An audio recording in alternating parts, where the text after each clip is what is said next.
How can you believe and doubt at the same time?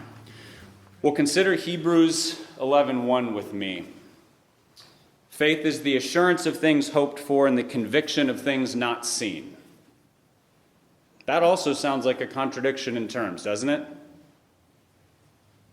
If you think about it, assurance, being sure of something. What do we have assurance in? Things hoped for. That means things that haven't happened yet. The things that we're not entirely 100% confident in. Things we don't have evidence or proof for.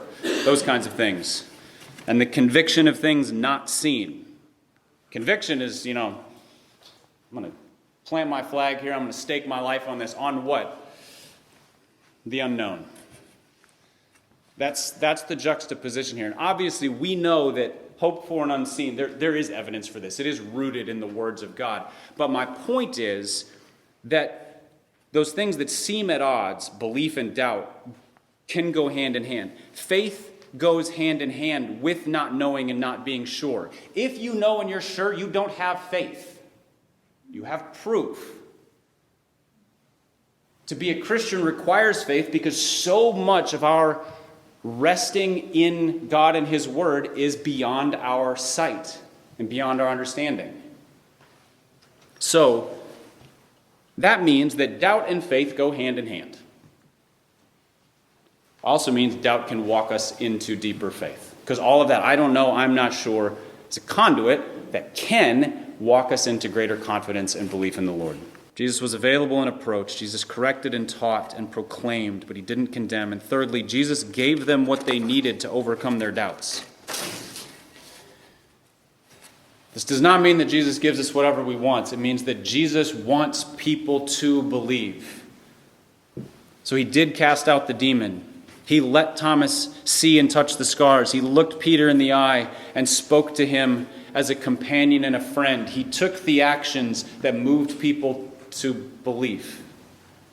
That's the Jesus that we get to invite people to. If you are serving and discipling a struggling, doubting student, or if you yourself are struggling with it, you can be confident that nobody wants that person to believe in Jesus more than Jesus does.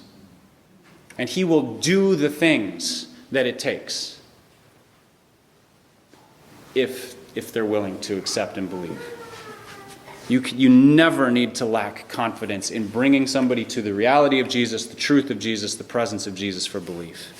He gave His presence, His power, His love, His healing, His forgiveness, His very life, and He finished with a commission. He gave everything, and then He gave a command, which is nuts. He sent these people who doubted into the world to make disciples of all nations. Which is why you and I are here. Because faithful idiots did that. And thank God, because we get to now be faithful idiots walking in their footsteps. What hope that gives us. Peter is one of my favorite characters in the Bible because he's so dumb. And I resonate with it. He just gets it wrong and wrong and wrong and wrong and wrong, and Jesus doesn't give up on him. And He says, on this rock I will build my church. And He did it. Which, for somebody who has been wrong and wrong and wrong and wrong, is really affirming and hope-giving.